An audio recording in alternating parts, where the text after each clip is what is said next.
Hi everyone, so let's start today's course.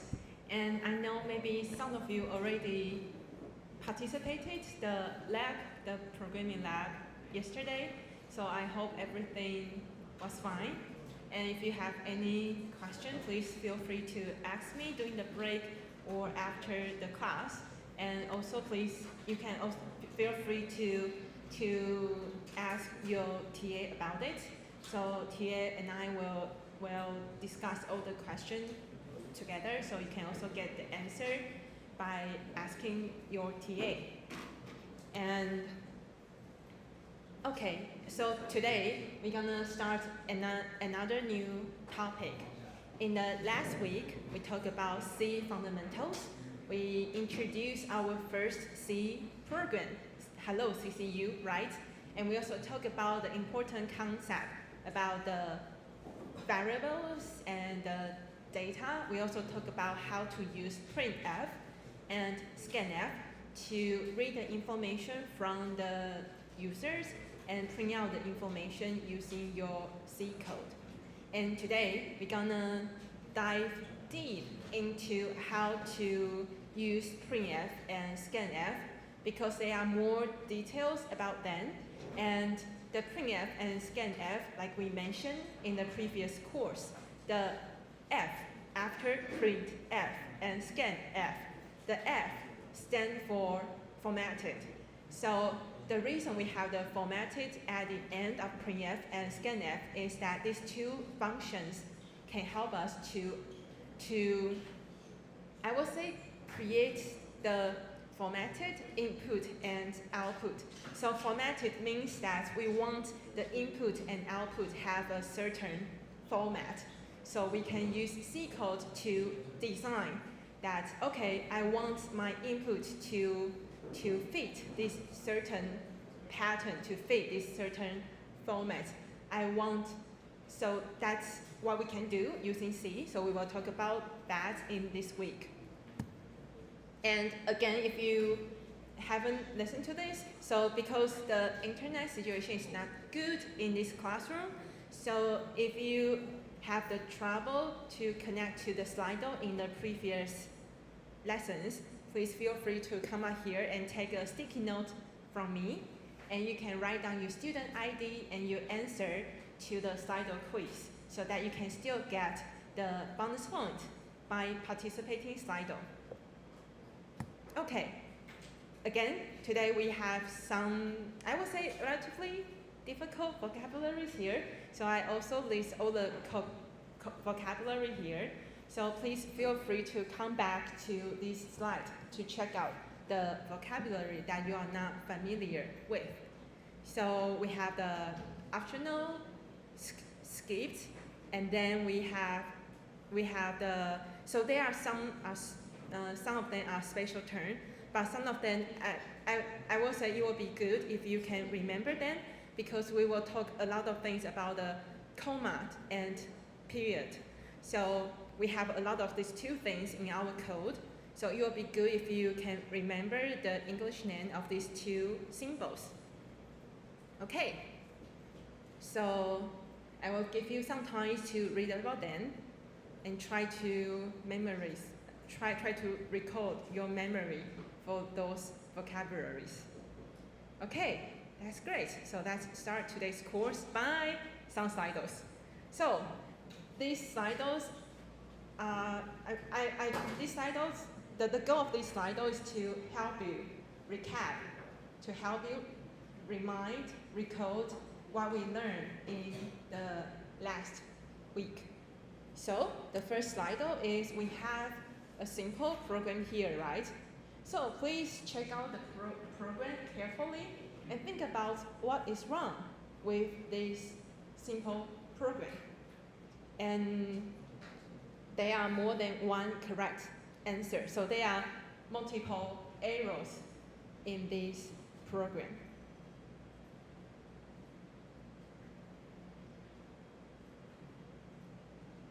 And please remember to type your student ID before submit your answer. And let's wait until we have 30, 30, 30 submissions. We have 3 right now.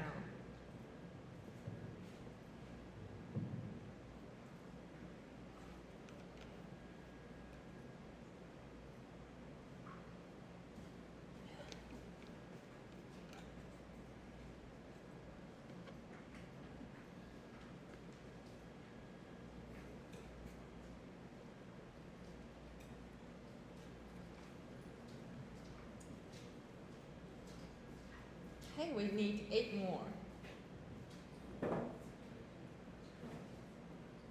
Okay, 1 more.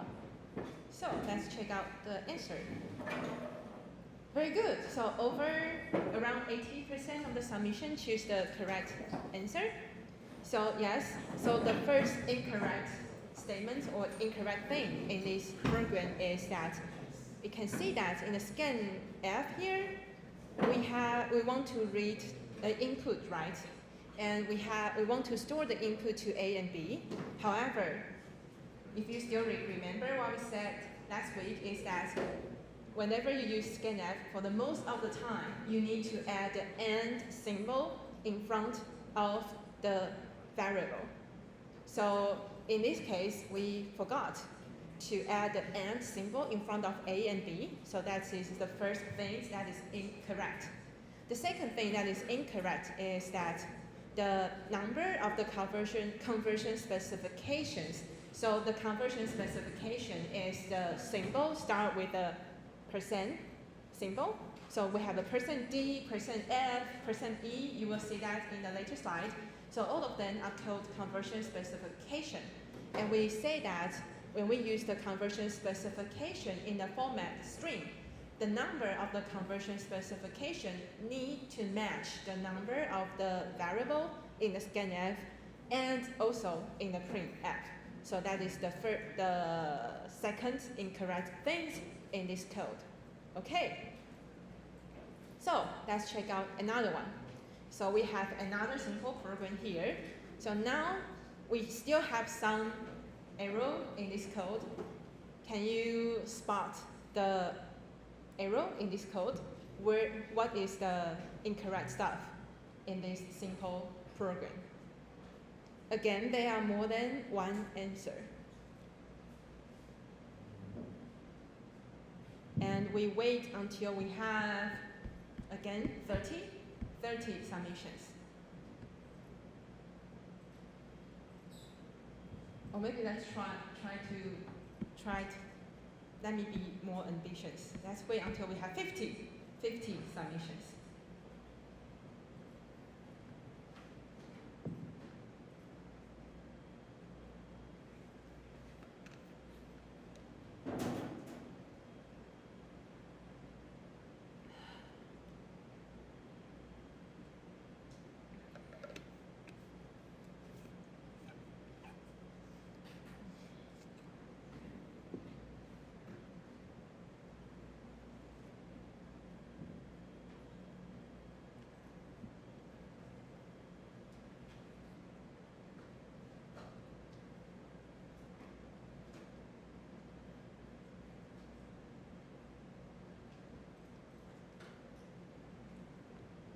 Okay, we need 7, 4 more, 2, 1. Okay. Oh, interesting. Okay. But I think most of you get it right. So most of the people choose the first correct answer. That most of you choose is that this is also the correct answer. So the first error is that the printf function should have format specifier for the expression. So we don't have the conversion specifier inside the format string of the printf. And we have another error that is that you can see we forgot to have the comma symbol after the formatted string. Instead, we have the plus symbol here. So we can have this operator like plus, minus in the formatted string. However, after the formatted string, we need to follow it by a comma symbol. That is the 逗号. Okay. cannot be used in, okay, this is also, so the reason why the first operator cannot be used in the printf statement is that we forgot to add another variable here. So we cannot add the format string to another variable. But this is okay that we use the plus, the addition operators here to have an expression, and then this result will print out the return value of the expression.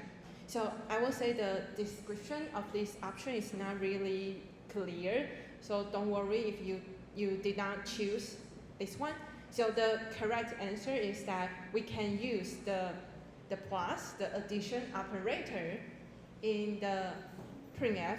We can use it as a variable. We can have include the expression in the printf, and then print out the return value, print out the result value of the expression. The question in this example is that we add another operator here. So this operator, this addition operator, don't have another thing to add, right? So that is why this is incorrect. This is an incorrect way to add the addition, the plus operator. Okay, so that is all for the Slido. That is all for our recap. So today, what I want to talk about is I want to introduce more about the conversion specifications. I will introduce what is %E, and then I will introduce the escape sequence. So we already see one of the escape sequence in the previous weeks, that is /n. We talked about that we can use /n to move the cursor to, not the cursor, to move the output, to move the output to the new line. So we will introduce more escape sequence in this course. And then, of course, we'll talk about more scanf. And if you kind of forgot the conversion specifications, this is the example from last week. So we briefly introduced how we can use %D and %.2f to control the output formats of the number. And today, what we're gonna do is to introduce how can we design our own formatted output. What is %.2f means? Can I have .3? Can I remove the dot? Something like that. So actually, the conversion specification also have a general form. So this is the general form of the conversion specifications. Okay, wait. Okay, so the A and P here need to be the integer constant, and the X here need to be a later, need to be D or F or E.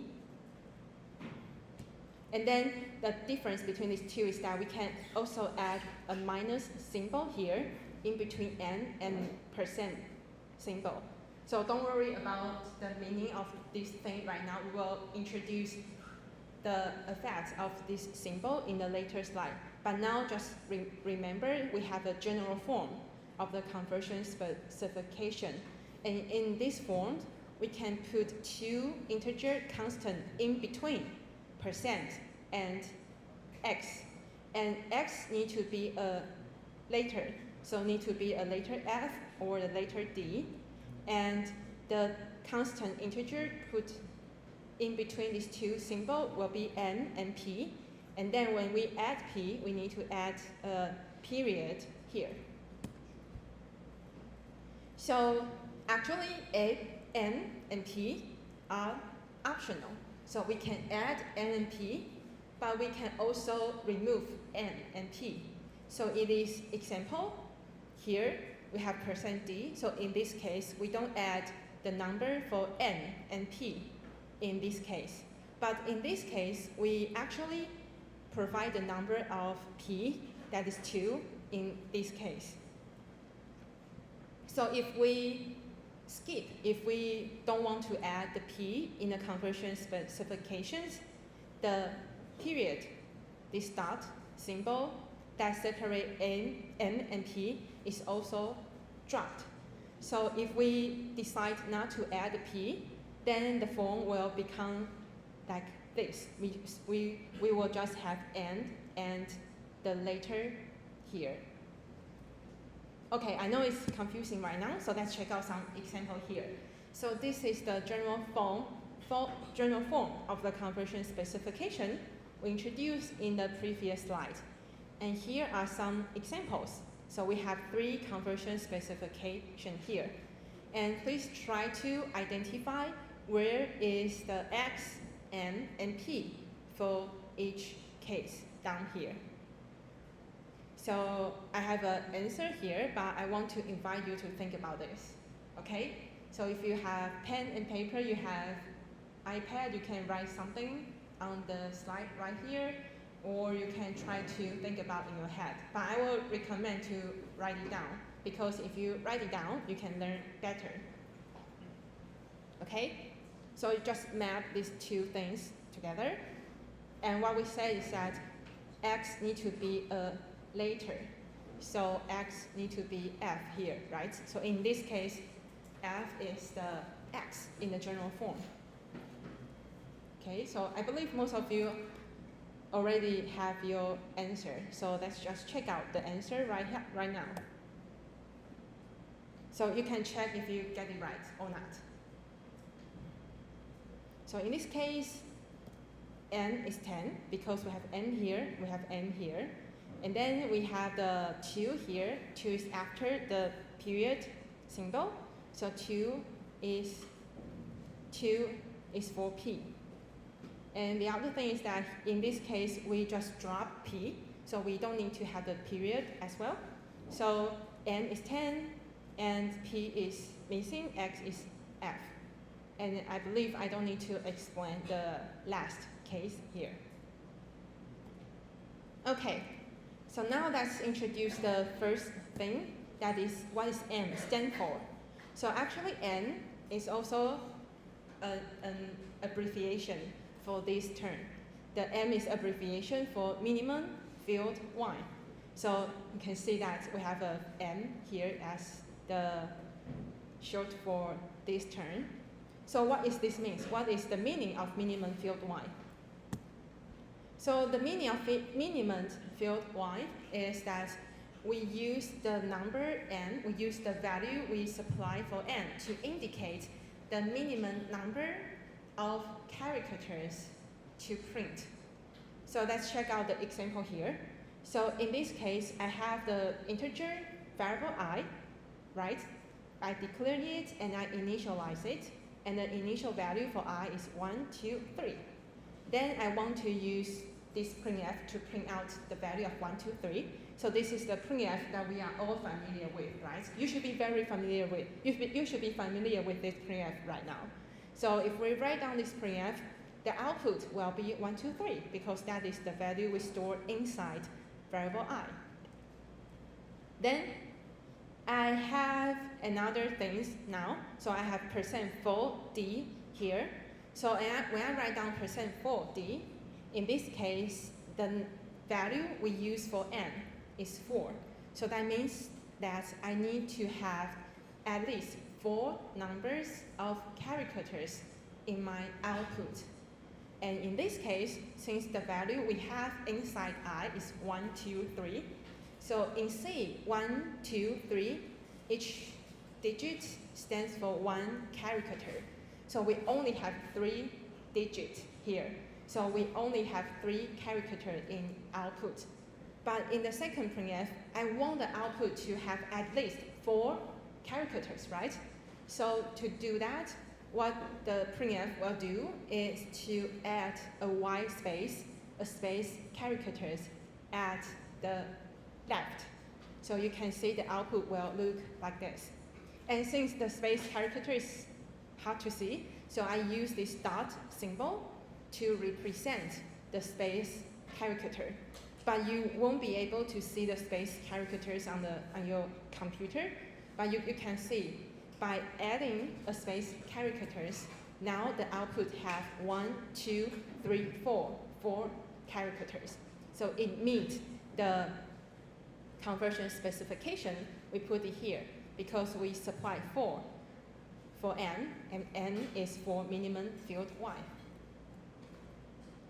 Okay, so what I just explained is that if the value to be printed require fewer than n characters, like this case, then what we will do is to write justify the output. So write justified means 自用, okay? So you can see the number will be write justified. And then let's check out the next example here. So this example, what I want to show you is the effect of adding minus symbol in the conversion specification. So if we put a minus sign in front of n, what it will do is to let the output to be left justify. So you can see I use the same n, the n is still 4. However, I put a minus sign here.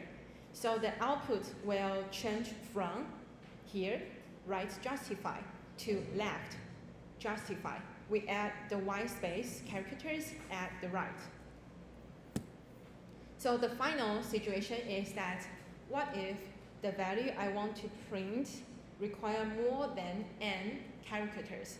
So let's check out the final example here, the final printf here. So in this printf, I still want to print out the value stored inside I, that is 1, 2, 3. However, I changed my conversion specification a bit. I changed the value for n from 4 to 2. So that means that my output needs to have at least 2 characters. However, the value 1, 2, 3 have 3 characters. So if that case happens, what C will do, what printf will do is that it will automatically expand the field y to the necessary size. So the output of the last printf is the same with the output of the first printf. Okay, so because it is called minimum field y, it is not maximum field y, it's a minimum. So it is okay if the characters is more than the minimum request. Okay, so I have another hands-on exercise for you. So if you can type some code on your computer, please try to write down the program on your computer. You can click this link directly and then copy the code from there. And you can also use the online GDB on your computers. And if you don't have a computers, you can, if your friend is still here and your friend have the computer, you can check out the computer together. So what I want you to do is to run this code and see what is the output and try to figure out why. And I also want to invite you to share your own answer with a classmate that sits next to you, okay? So I will give you guys 2 minutes to share, and you still need to run this code, so I will give you 5 minutes for this in-class practice. So first, run this code. Second, try to think about why the outputs look like the output based on what you learned. And the third thing is that please share your answer with a classmate sit next to you. You can group by 2, or to see most of you really have the interaction with your friends or the other stranger. Okay, so let's continue. So after I understand the meaning of M, let's try to understand the meaning of P. So P is short for precision. So that is why it's called P. So P, we put P here. So P is more complicated than N because the meaning of P depends on the choice of X. That is the conversion specifier. So X, this letter D, F, E, is called conversion specifiers. And the meaning of P will be different if we choose different X. So let's check out the first meaning of P.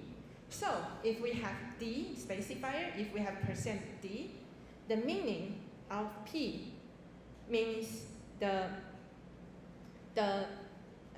minimum number of digits that we want to display in the decimal form. So decimal form means 十进位. So if we have D and we add the P with D, like here, it means that the minimum number of digits I want to display. And unlike the effect of N, minimum field one, we saw in the previous slide, the effect of P is that if the digits of number is fewer than the number of P, then printf will add extra 0 to the beginning of the number if necessary. So let's check out the example here. In this example, if I and J, we have the number 10 and 20 here. And in the printf, I want to print out the number stored inside I, right? And in this case, I have .3, D. So since we have the D here, so we know that the meaning of 3.3 is minimum number of digits I want to display. So the minimum of number of the digit I want to display is 3. However, 10, 1, 0, we just have two digits in 10, right? One is 1, another is 0. So to meet the requirements of the value specified by P, the output will add an extra 0 here to make the output value have the minimum number of digits, that is 3. So this is the effect of P if it is combined with D, %D. And if we omit D, if we don't specify P, sorry about that. If we don't specify P, if we remove P in the %D, just like all the %D we have used so far, the default value of P is actually 1. But because we don't really need to write down this, so %D is actually equal to %.1D. So the minimum number of digits to display for %D is 1. So that is why we always, when we display the number, there's always 1 digit, right? So that is why when we use %D to print out the integer value, we won't see any extra 0 at the beginning of the number. So what is the meaning of P if we combine this with F? So for the F specifier for the %F, the meaning of P is how many digits should appear after the decimal point. So we actually talked about this in the last week, if you still remember that. So the digit appear after decimal point is that this is the decimal point. So we can decide how many digits we should have after the decimal point. So let's check out the example here directly. So here I want to print out the floating point value stored inside X. So this is the value stored inside X here. We have 4 digits after decimal point. So for the first printf, I supply 0 for P. So that means that I want to have 0 digits appear after decimal point for the first printf. So that is why the output of the first printf is 43, because there's no digits after decimal point should be printed. Then let's check out the second printf. The second printf, in this case, the value of P is 3. So that means that I want 3 digits after decimal points to be printed. So that is why we will have the digits 2, 8, 9 printed after decimal points if we use this conversion specification.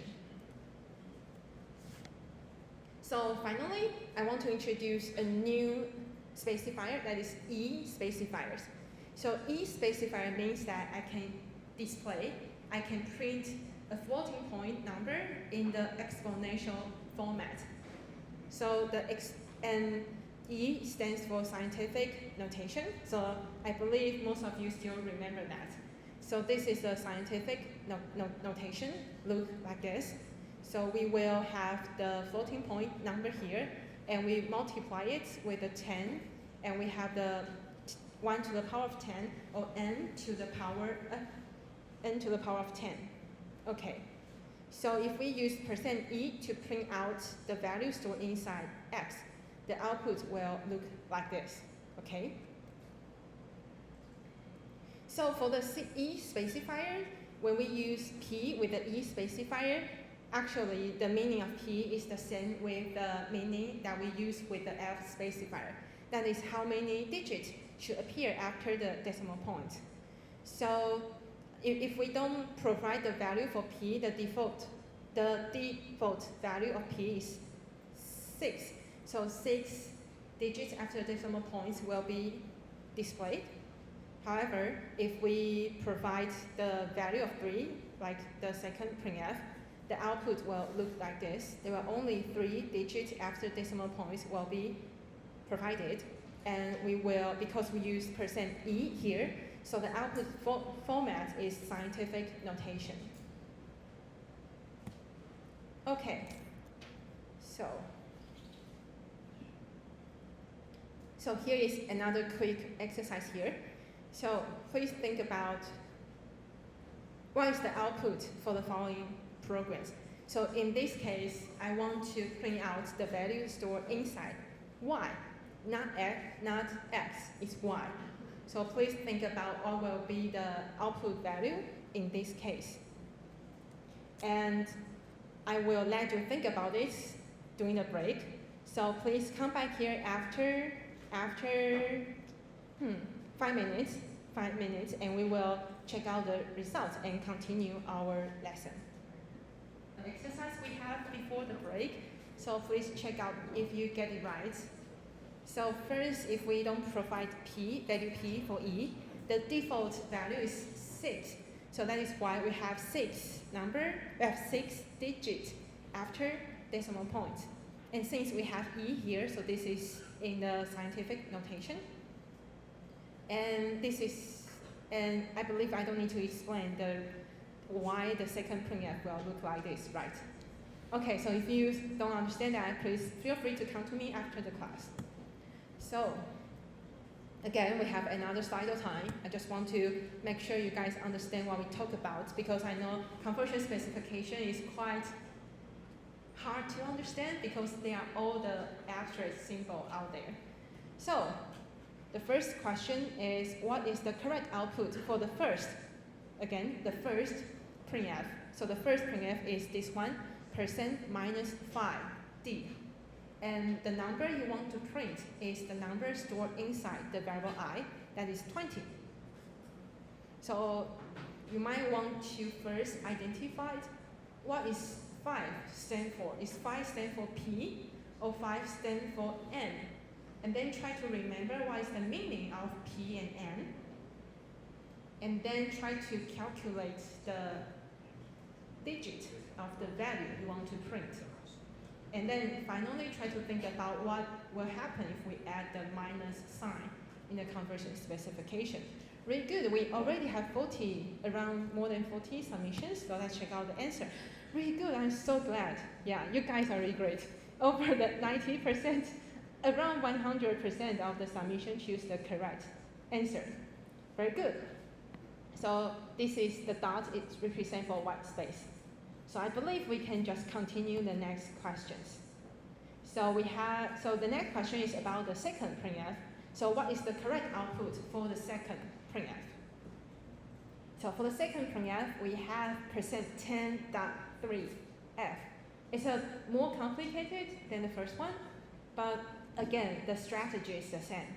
First, identify what is N and P, and then what's the meaning for N and P, and then try to think about what the value should look like.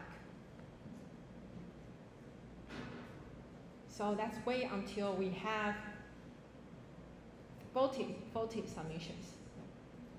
Really good, really good, really great. One more. Very good. So yeah, I can see most of people choose the correct answer, but there are still some people choose this answer. So if you choose this answer, maybe you just kind of forgot that the effect of the minus symbol is to do the left justifications. And if we don't, because we don't have the minus symbol in the second printf, right? So the output should be right justifications. So the space will be added at the beginning, so that entire number will be justified to right. So right justification is 至右, left justification is 至左. Okay, very good. So let's introduce, I will say it's a simple topic here compared to the conversion specification. So the next topic I want to introduce is the escape sequence. So the /n is actually one of the escape sequence. So this escape sequence can let the string we want to output have some non-printing characters. And we can also use escape sequence to print out some spatial symbol in the string. For example, we can use escape sequence to print out the backspace, new line, or horizontal tab. And you can check out all these spatial characters on your keyboard. So we can specify those things directly in our code by using escape sequence. So actually a lot of escape sequence. So we won't go through them one by one. So please check them. You can go to the Wikipedia, or there are a lot of tables for that. So you can see we have a /n, we have /f, and if you try to print out the /a in your computer, maybe you will hear the beep sound from your computer. So there are a lot of interesting escape sequence you can use. So a format string or a string in C can contain any number of escape sequence. This sequence can help us to control the output of the output of printf. So for example, we have this string that we want to print, and we have /t in between these words, and we have /n.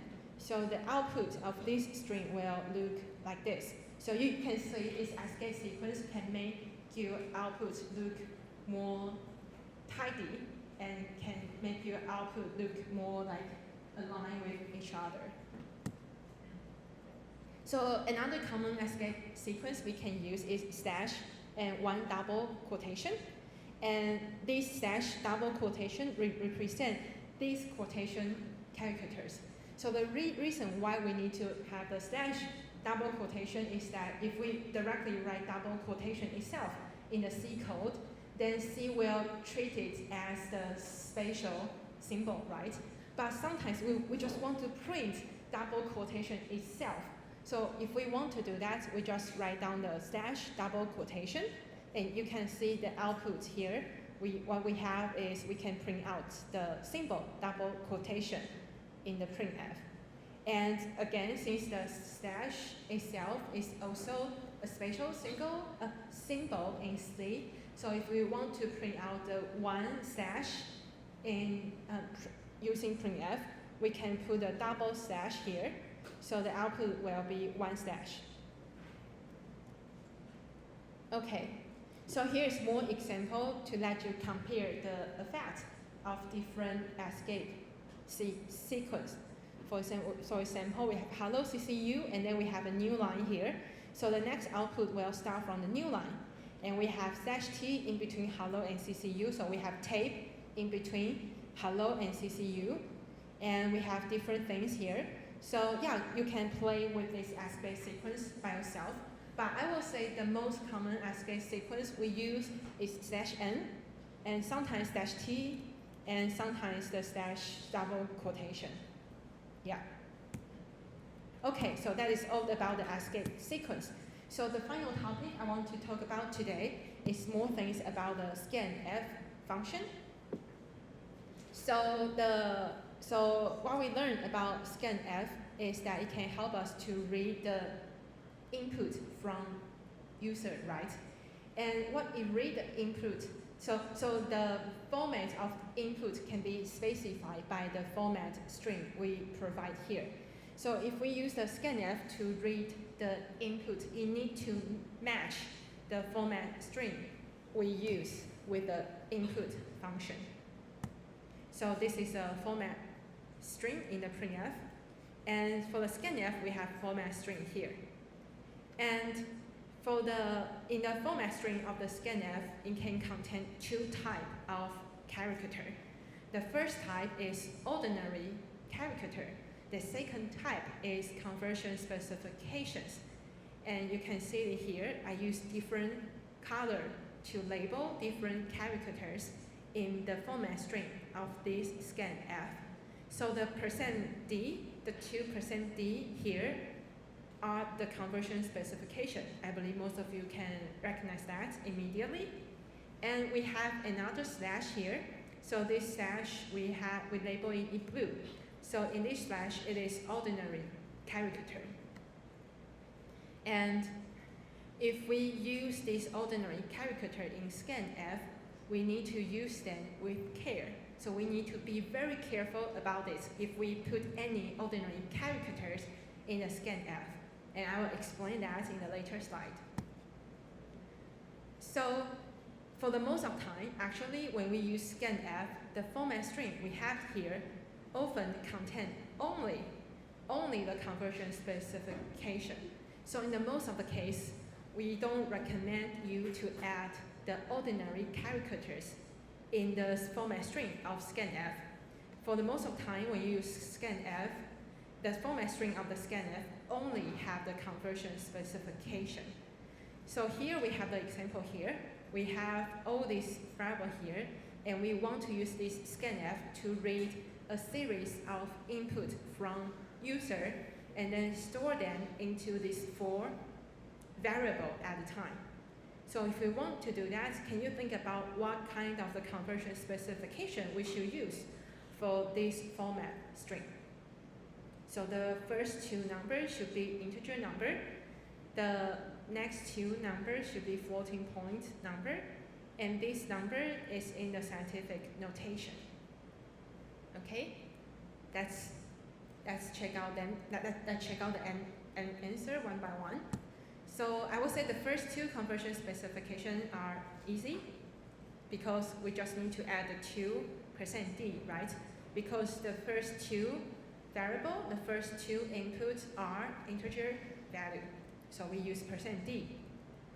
So when we have the first %d, the first %d will match the first input 1. We put it here. And then when it matches the input number 1, it will store the value to the I because this %d is in the same order with the order of the variable we put it here. So the first %d will match the first variable we have here, that is I. Then the second %d will match the second variable we list here, that is variable j. So let's check out the last 2 conversion specification. So the last 2 conversion specification, we have 2%f. So these 2, so this 2%f can help us to read these 2 floating point number. So what I want to show you here is that even the input number is in the scientific notation, actually the scientific notation is still the floating point number, right? So that is why we can still use the %f to read the last input. And one small thing I want you to notice here is that the and I and j, all these things, they are treated as one token. So you cannot add the white space in between and I. The and the name of the variable need to stick together. Okay, so after we use this scanf to read this input, what the scanf will do is to assign 1 to I, -20 to j, 0.3 to x, and then -4000.0 to y.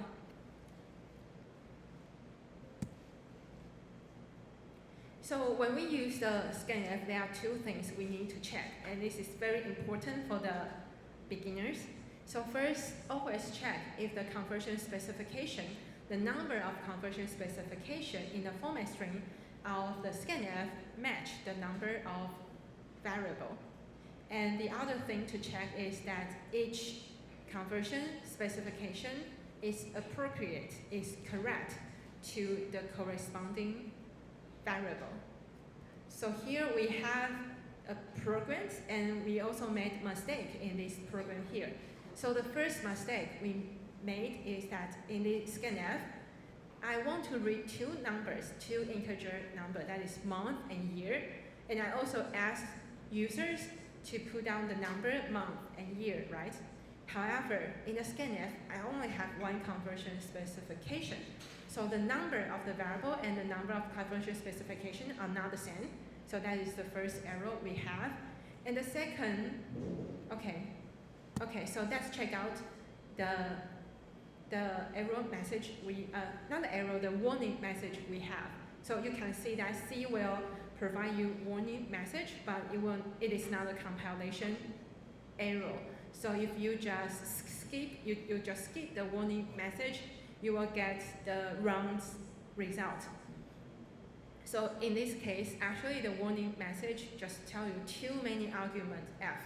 And it also tell you the error happened, the warning happened in the line 16. So you can see there's only one conversion specification, but two variable. So what happened for this program is that if the user just put down the value for month and year like this, then only the value of month will be stored. But since we don't have the other conversion specification, so the value for years from user will not be stored in the variable year in this case. Okay, so the other interesting thing about scanf is that scanf skip white space characters in input. So this means that if there is any white space characters in input, scanf will just ignore them.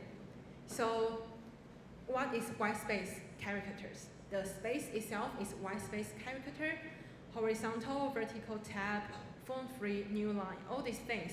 As long as these characters don't get printed out, they are white space characters. So in this example, we have this scanf, right? So this is the same example that we showed it in the previous slide. And we have this example like this. We can actually provide our output like this. You can see this is a really messy output. Any normal user will not do that, but you can never expect what kind of user you will get for your program, right? So if you can just add a lot of white space here, go to the new lines, and then add the other value you want to input. Although you have this messy input, this scanf can still successfully read all the input you have here and then store them into corresponding variables. So the reason why scanf can do this is that the scanf can help us to skip the white space characters in input. So here you can see the scanf. So this is, I try to illustrate, I want to show what the scanf will see. So for this input right here, scanf see a string of character. And again, I will use this dot to represent white space characters, to represent space characters, and this special symbol to represent a new line character. So if we include all these white space characters, the input string of this will actually look like this series of inputs. So we have two white space here, and I type 1, and then I press enter. So I go to next line, so we have an enter, new line characters here, and 1, 4, 5, and space, 1.4, and new line, another number, and the final new line. So the second line I have here is that I'm trying to label the action the scanf will do for each character. So if the S here in this line means skip, so that means that scanf will not read this character. And the letter R in this line means read. That means that when it encounters 1, the scanf will read this number. So you can see all the white space characters have the skip SSS here, and only the number we have R here, and 1.43 R's. We read 1, we read point, we read 4. And the behavior of scanf basically is that scanf will continue to skip white space character and looks for the beginning of each number based on the conversion specification we provide here. And some of you might notice that for the final new line characters, I label in red, right? So why I label in red? And also, I didn't label the action of the scanf for the final new line character. Why? Because this final new line characters is a kind of a special thing for scanf.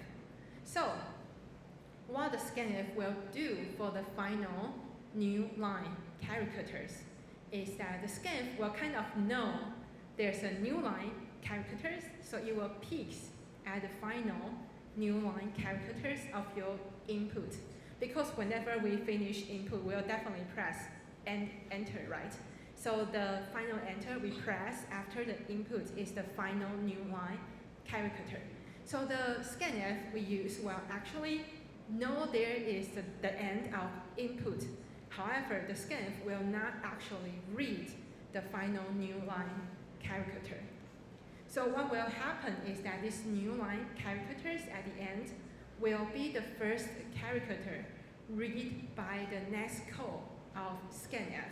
So if you have another call of scanf, the next call of scanf will read this final new line characters will be read by the next scanf. And to prove that, we can write the code we have here.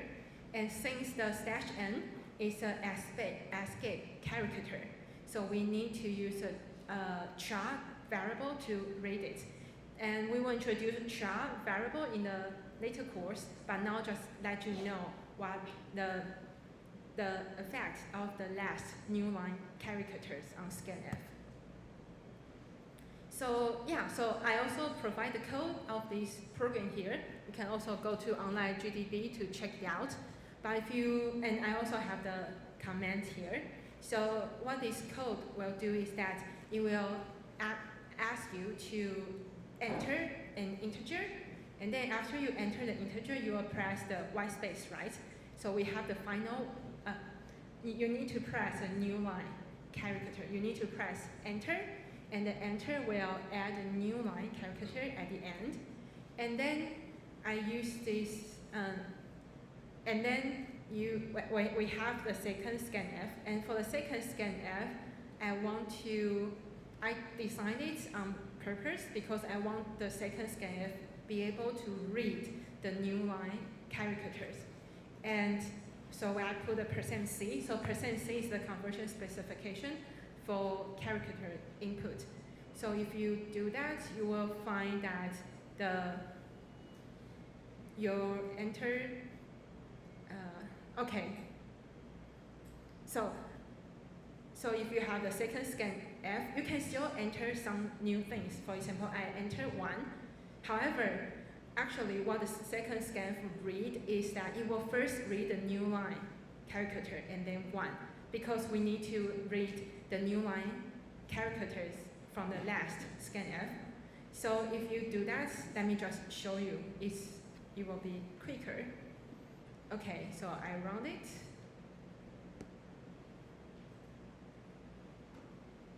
Okay, I hope the internet is working.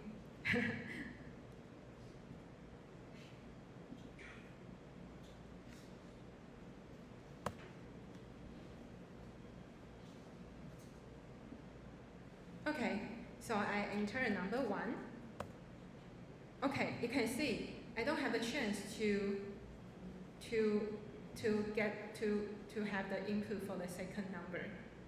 And if we just print out what is stored inside the variable num and the variable c, you can see that the thing stored inside the variable c is the new line character, but we cannot see the new line character, so that is why you can see the output is nothing here, but there's one new line character here. Okay, so I guess that is all for today. So, okay, so we talk about the printf, and we talk about more about the conversion specification, meaning of N and P, escape sequence. We talk about some strange behavior of scanf. So knowing this strange behavior of scanf can let you write a scanf in the smarter way, because you need to pay attention to those strange stuff. So that is all for today, and thank you for coming.